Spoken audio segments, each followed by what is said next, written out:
Good morning, everybody. Hey, it is Thursday, uh, November 9th. Hope your week is going well as we've got Disney reporting, and we'll talk about that and jobs when Dave joins us here in just a few seconds. Before we do, though, let's not forget that in the world we live, there are so many things that we have no control over. You can control one thing in your portfolio. That's how much risk you have. You need to know what that risk is, and you need to know what that risk should be based on your circumstances. Give us a call at 863-382-0037 to schedule your core retirement analysis. With that, we got Dave coming up next. Point 7 Highlands Light FM. It's 8:41 here. Now we're at 19 before 9. This is the time every morning where we double check to see what the School of Abnormal Psychology known as Wall Street is doing to our money today. And sometimes things just aren't easily explained, which is why I go to a pro to try to figure it out, because he knows more than I do. Phillip Statler from Statler Financial Services is on the phone today to flesh out what the heck is happening today. Phillip, good morning. How are you? Hey, good morning, Dave. Hey, don't cut yourself so short now. You're pretty intelligent when we start talking about this stuff. When people talk about what we do on the air, I say, I should probably be a government economist. that was where my education came. Yesterday, I was describing it as kind of a kiss in your sister day yesterday on Wall Street. I mean, we had some changes. The blue chips lost about $40 on the Dow. S&P was $4.40 to the good, which is about as close to flat as you want to get.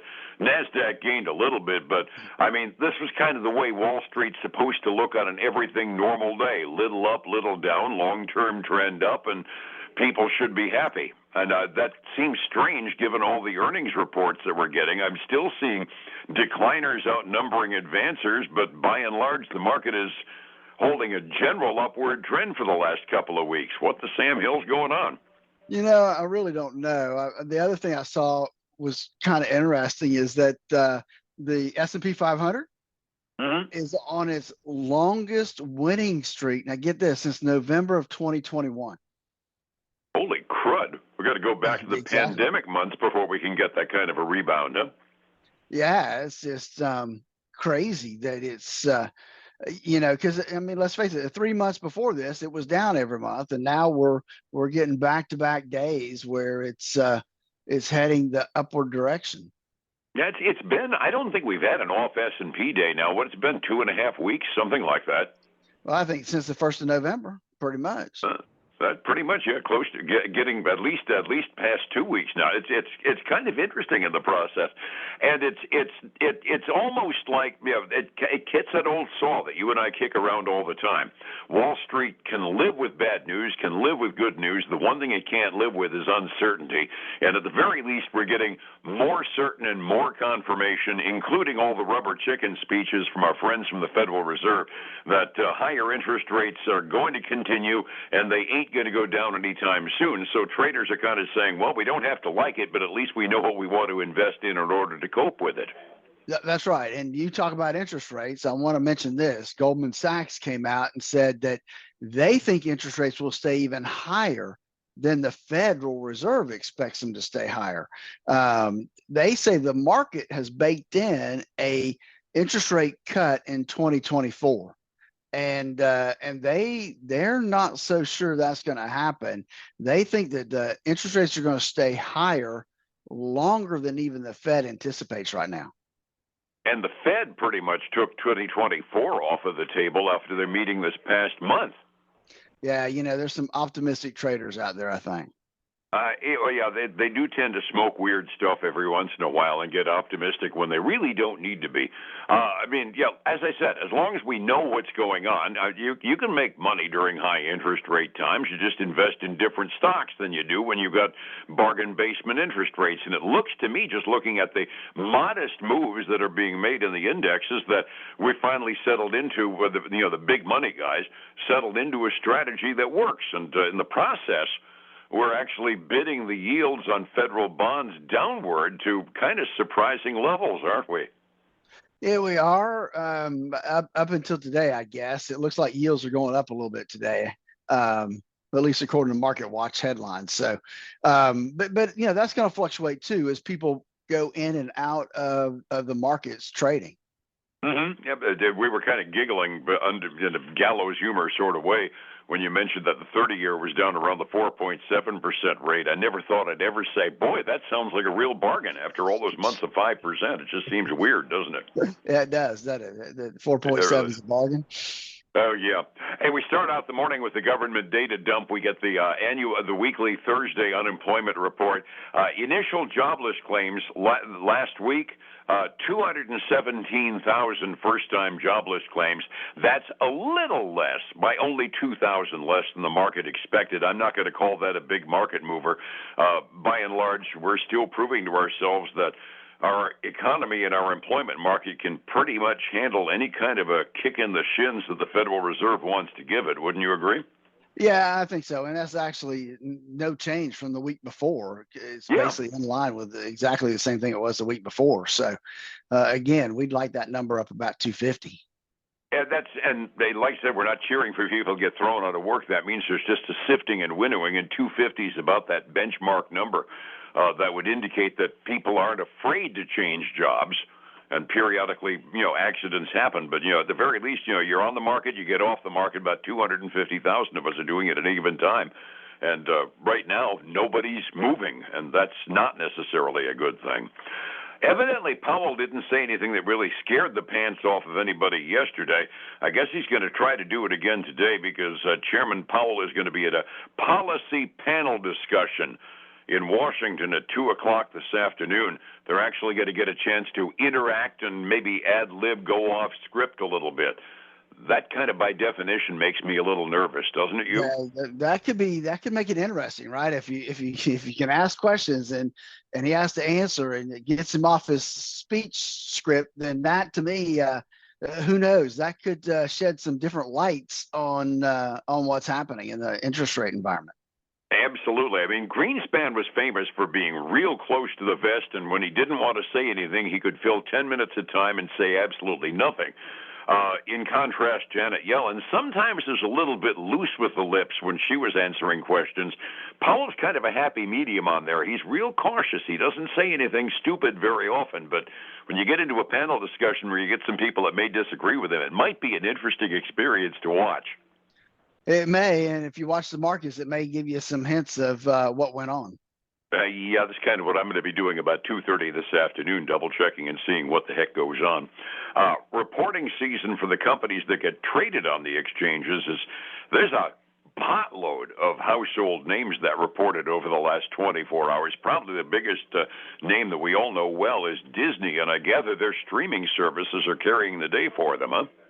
Well, Disney did well. Yeah, their Disney Plus subscriber base went up by almost 2 million people this last quarter. So that was good, better than expected. And so that was good news. Revenue, though, missed. They missed on total revenue. Oh, I'm gonna say by about $100 million. They missed on revenue. Chump just change, chump change. right. Yeah. And then their earnings, they were ahead on earnings, but they're in this cost cutting mode too. They anticipate cutting about $7 billion from their expense going forward. So they're still working on that, but they made 82 cents a share versus 70 that was expected. So that was good. One of the things I did see was year over year numbers when it comes to earnings per share. Now, this is the unadjusted number, came in at 14 cents a share. And that was compared to 9 cents a share last year. So their net income was up about $100 million from where it was same quarter last year. So, we talk about year over year numbers are what's important when we look at a company, not just that they beat analyst expectations. And it looks to me like here Disney did perform better than what they had in the prior year. That kind of segues into something that we've noticed, that the one thing that Americans have not stopped doing is traveling and vacationing, even while the economy gets a little bit hinky, and Disney evidently was a beneficiary of that. They are, that's one of the things is to get out there and, hit the parks again. And so But we are starting to see also travel companies giving some warnings about the fourth quarter, not necessarily keeping up to that standard.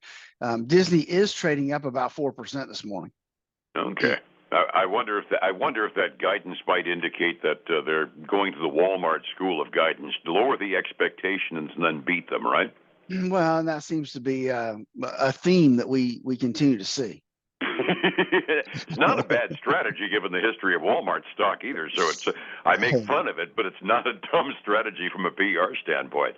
Talking about it, I didn't even realize this was a discrete stock, but Virgin Galactic.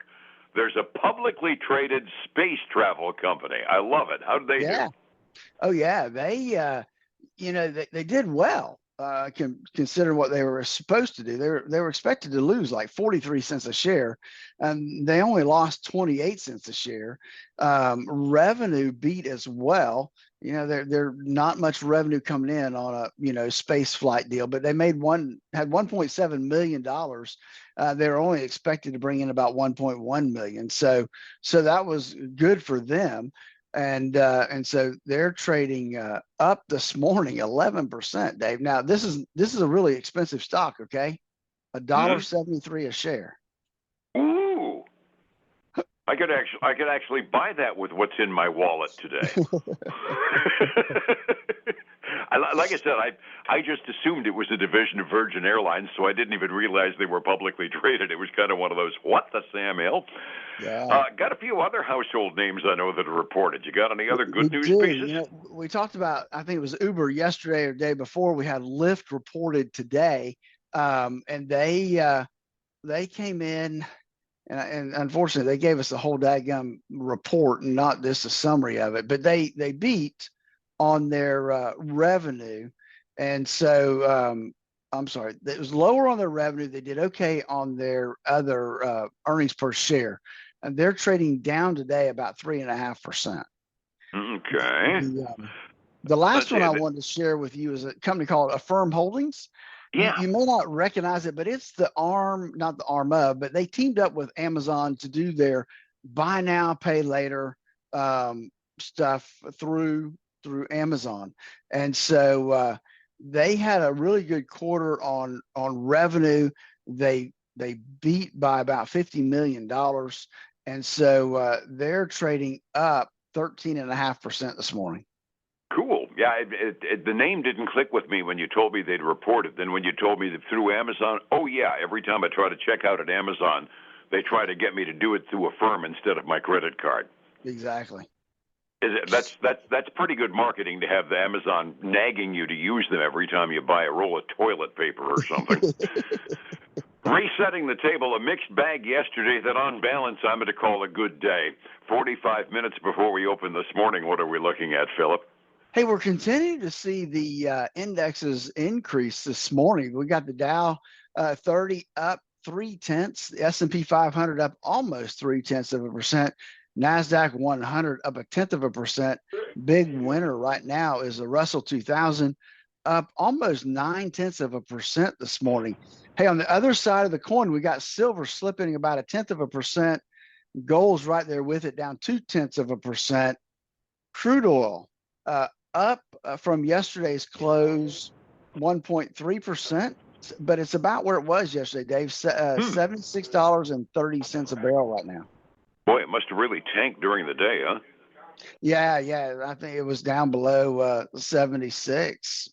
Actually, right down about 75. I got to giggle at all the columnists that were saying, get ready for $100 a barrel oil. It just shows to go you, no matter how smart your resume says you are, the market's going to prove otherwise, doesn't it? Yeah, because you just don't ever know what's out there in front of you. I mean, right now, it's the whole China deal. Yep. Just like I said, be ready for $100 a barrel oil maybe in 10 years. At least I can keep my fingers crossed. Asian rim markets were kind of a mixed bag at the close at 6 a.m. this morning. Japanese markets were up by over 1.5%. Chinese markets, we've been alluding to all the problems they have. For the most part, they were down unbalanced. The Asia-Pacific rim was pretty close to dead flat. Europe, on the other hand, is pretty optimistic. I got gains of 0.6%, 0.9%. The overall index is up 0.8% halfway through the European day, which ain't a bad day over there. somebody need to stabilize the retirement fund and make sure that you can retire the way you plan to, how do I find you to get that advice, Phillip? David, give us a call at 863-382-0037 to schedule their core retirement analysis. They can also go to our website at statlerfinancial.com. We got a link there. They can schedule a phone call and then join us this weekend for the Statler Financial Radio Show, 6 a.m. and noon on Saturday, 10 a.m. Sunday morning on Highlands News Talk 730, 95.3 FM. And one last time for the week, tomorrow morning, about the same time on Light. Phillip, you have a good day, and we'll see you then. All right, man. You too. Thank you. It's 105.7 Light FM and Statler Financial Services, Phillip Statler. Remember. Hey, folks, again, I want to thank you for joining us today. Hope your week's gone well. Join us again tomorrow, same time, same place. Until then, have a great day.